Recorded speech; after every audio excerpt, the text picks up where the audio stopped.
Welcome to our show. This is your co-host Alice Liu. Today we'll be speaking with Lucille Proulx, whose work explores healing, creativity, resilience, and the human experience through art. She is an artist and art therapist with a unique story, whose work has touched people across generations and cultures. Through both personal experience and professional practice, she's shown how creativity can help us process emotions, illness, trauma, and growth throughout life. Lucille, we're so excited to have you with us today. Thank you for joining us on our show. Thank you very much for inviting me. It's my pleasure to be here. Perfect. We'll get started. So, you began your journey into art therapy a little later in life. Can you tell us a bit about that journey and what it was like to begin on a whole new career path? Yes, it's interesting because think about the year 1982. In 1982, I was 50 years old. I have a large family of 8 children, 6, and then a space of 11 years, and then twins. So the first 6 of my children were adults. Some had left home, some were studying, some were married, and my twins were starting kindergarten. So I decided it was my turn now to go to university. I had no long-term plans. I had no 5-year plans. I had an urge, a longing in my heart to go to university. And I just listened to that longing. And I drove myself to university very nervously because I didn't think I could do it.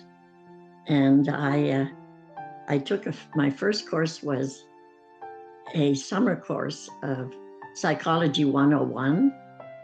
And then I took my second course, which was art history. And art history blew my mind. The best way I can describe it is I felt like my brain was a dry sponge that had just fallen into a bucket of water. I could feel changes happening inside my head, like Alice in Wonderland when she eats that cookie. And at that time, I thought, well, I'm an artist. I've been doing art since I'm 35 years old.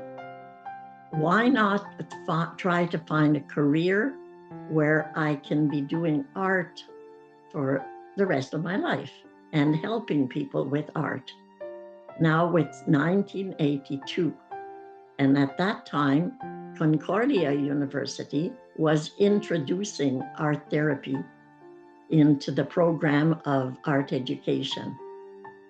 And I happened accidentally to open up the Ottawa Citizen one night and see an article about the program of art therapy starting at Concordia. And so in those days, we had no computers. I wrote a letter to Concordia University to find out what I needed in order to become an art therapist.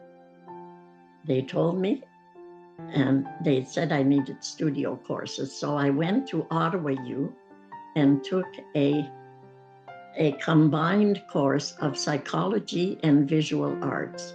So I had the psychology requirements and the visual arts requirements, and I was accepted in my master's degree at Concordia, which meant I had to travel back and forth. I lived in Ottawa.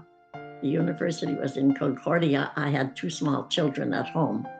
So I had to organize a way that someone could be with my 2 small children at home. By this time, I'm a single parent, but I managed to find a couple with a young baby who wanted to live in a home and were willing to live in my home, look after my children. And so I could go to Montreal for 5 days a week and come back home for the weekends. And this is how I managed the first year of my master's degree. So it took a little bit of strategic planning, but I was just working from my heart's desire. I never thought, what job would I have? I never thought of looking for a job. But it happened that when I did my second year of practice at the Montreal Children's Hospital, the psychiatrist there saw my potential and hired me. And Wow. so I was able to do a 15-year professional career in infant and child psychiatry at Montreal Children's Hospital. That's it in a nutshell. What an incredible story. It seems like you really found the perfect career path for yourself, something that combines both art and also helping other people. That's amazing. Well, I'm 94 now, and I'm still involved. I still do supervision of newly art therapists that are working with infants and preschool children because that's my specialty. And lately, I've become interested in memory loss. So I've been doing some work at memory cafes with the person with memory loss and their companion doing art together. And I'm hoping that I'll be able to move this into a research project so that I can carry on giving to the field and helping people from going from babies to seniors and to not even seniors with memory loss, but it's just a very intriguing problem that is occurring quite a bit these days and that I'd like to get involved in. Yeah, that's amazing. You still feel the same passion that you always have. That's right, I do. So, what would you say is the connection between creativity and mental well-being? Well, creativity and researchers have, and there's been a lot of research in the field about this. Creativity uses the right-hand side of the brain. Of course, we use both sides all the time, but learning really uses mainly the left-hand side of the brain, and creativity goes into the right-hand side of the brain, which doesn't require the same kind of energy. It's a different kind of energy. When you've been studying all day, you're absolutely exhausted. When you've been creating art all day, you're elated, you're energized. So there's the difference between spontaneous doing of art and say doing art because you're working in a studio where you want to make sales. That's a little bit more left-hand sided.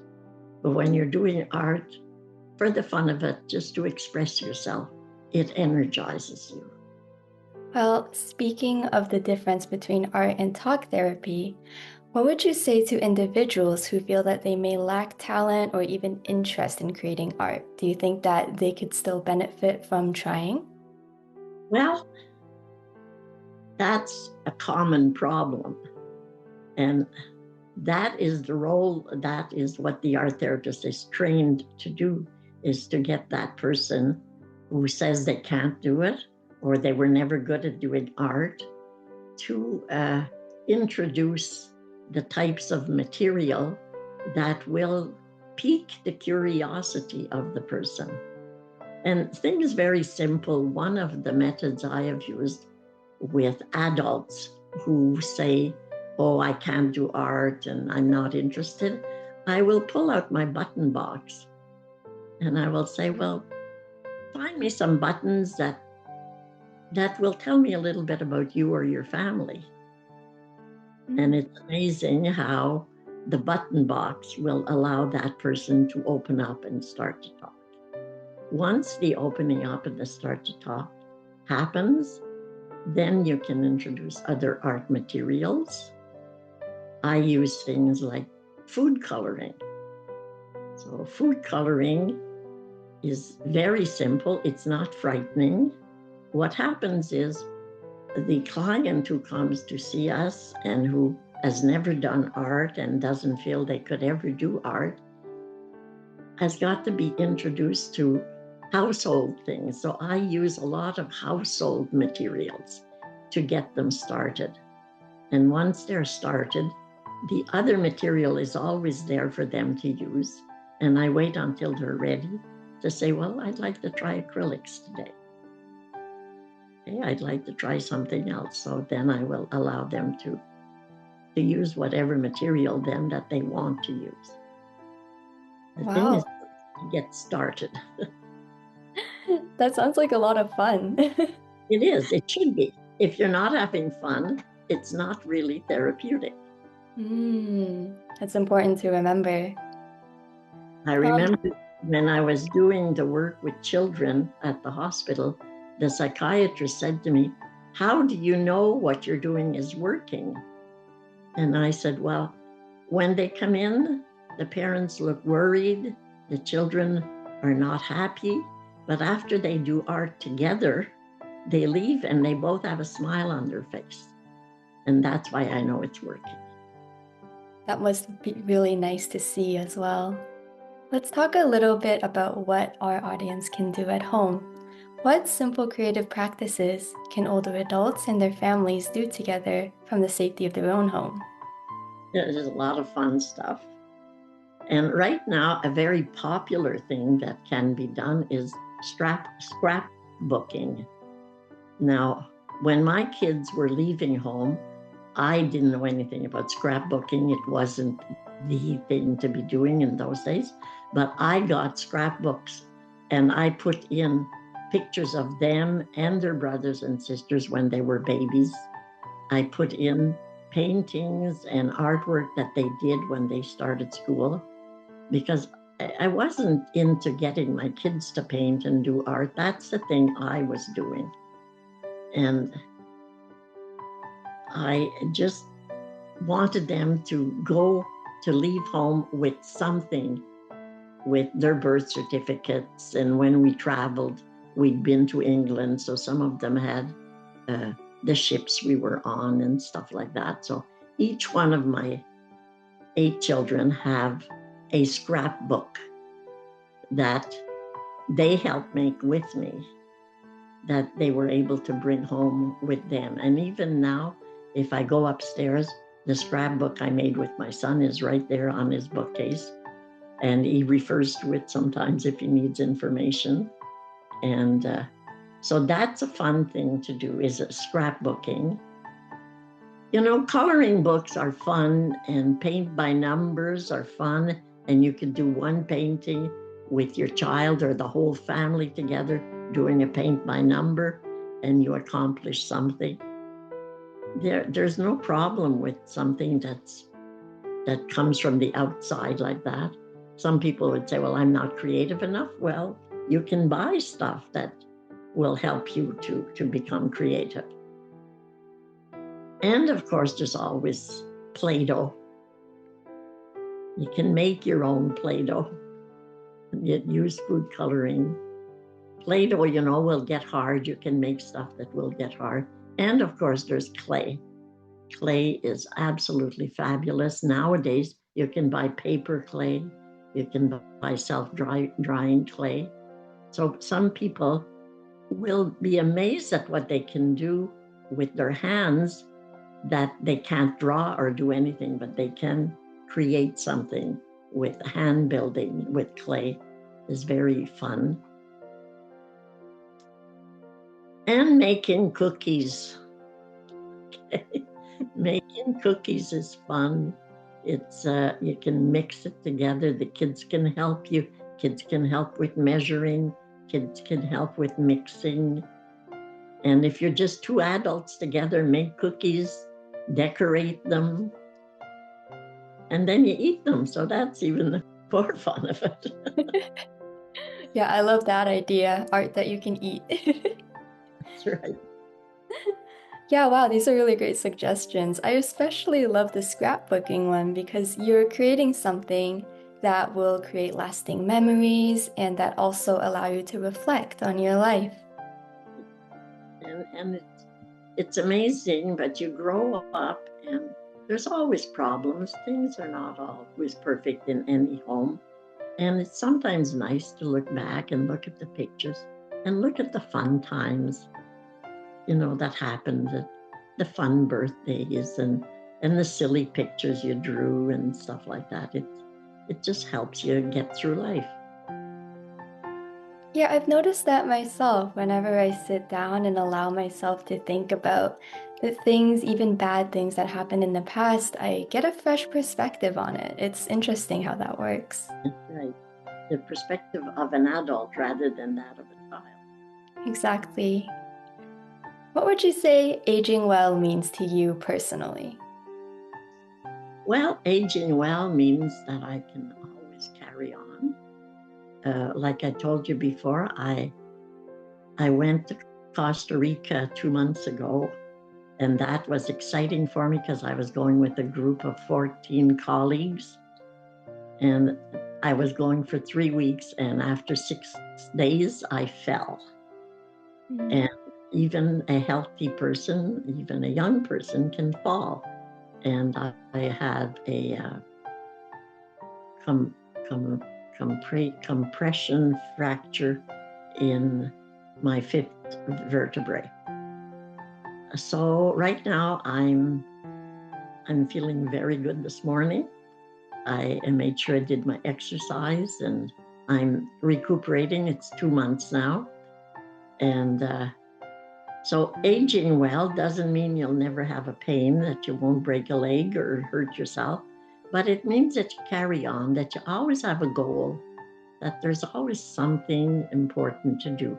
Now, with a large family like mine, I have great grandchildren I haven't seen yet that live in Canada, that I don't intend to travel abroad anymore because of the expense of medical insurance, but I could travel in Canada.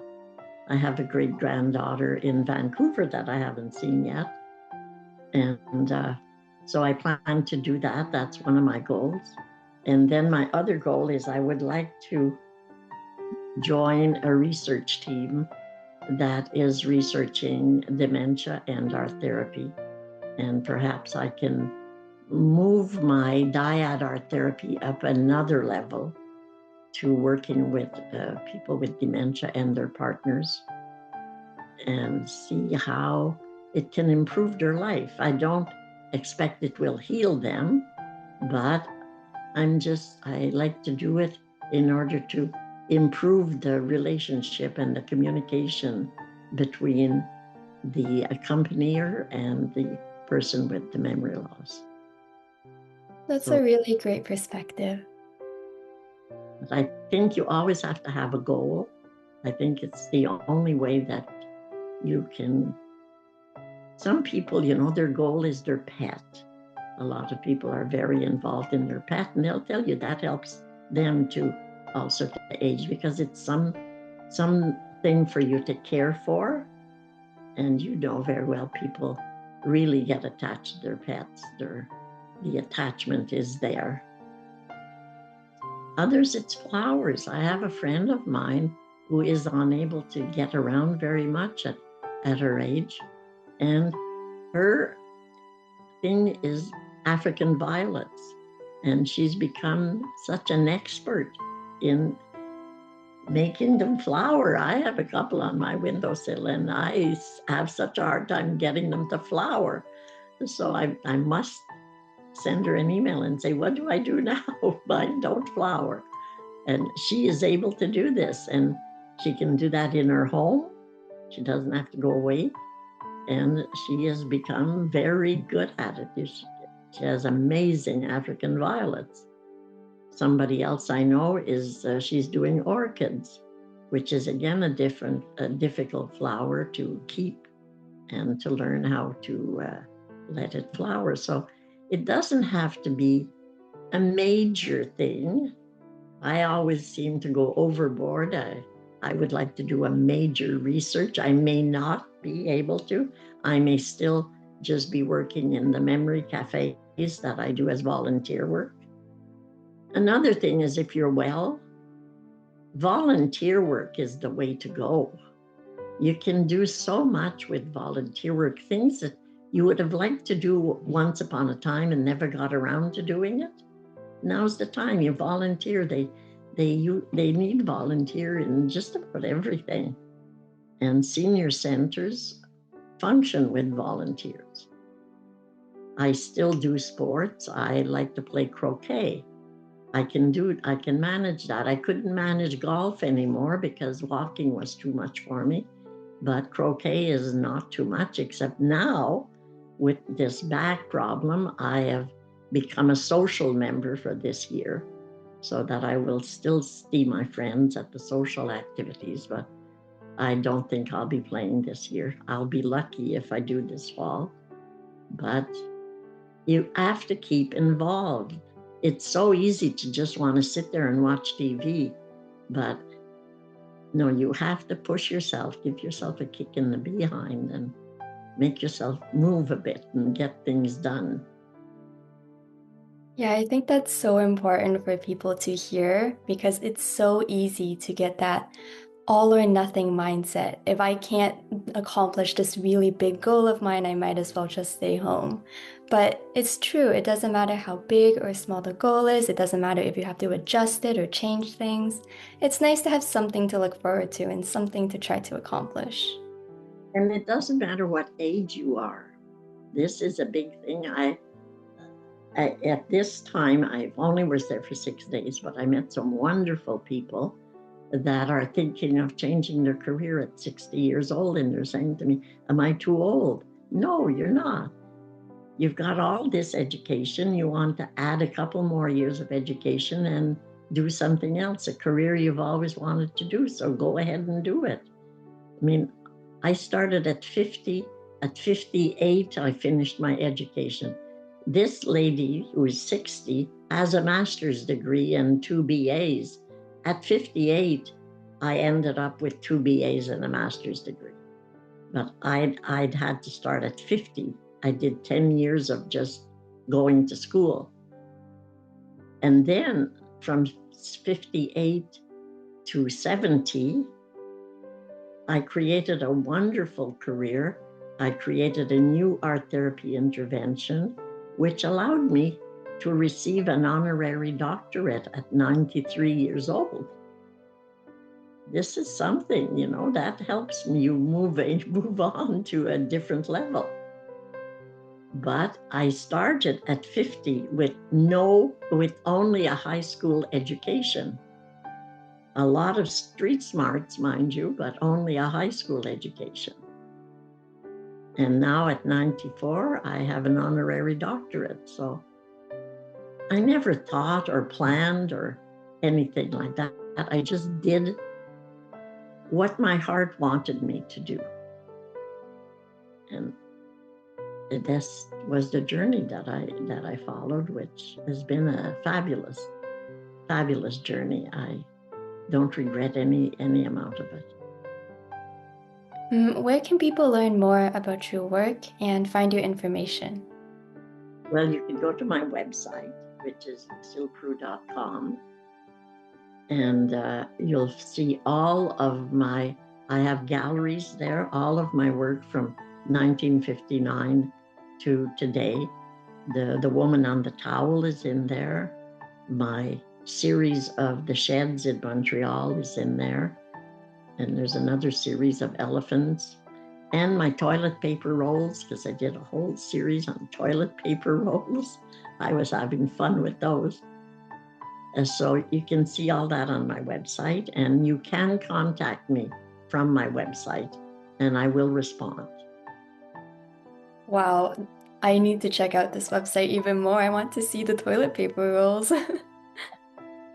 Well, thank you so much for sharing your story and your insights with us today, Lucille. This has been a very meaningful conversation. And thank you to our audience. We hope today's conversation reminds you that healing, creativity, and personal growth can happen at every stage of life.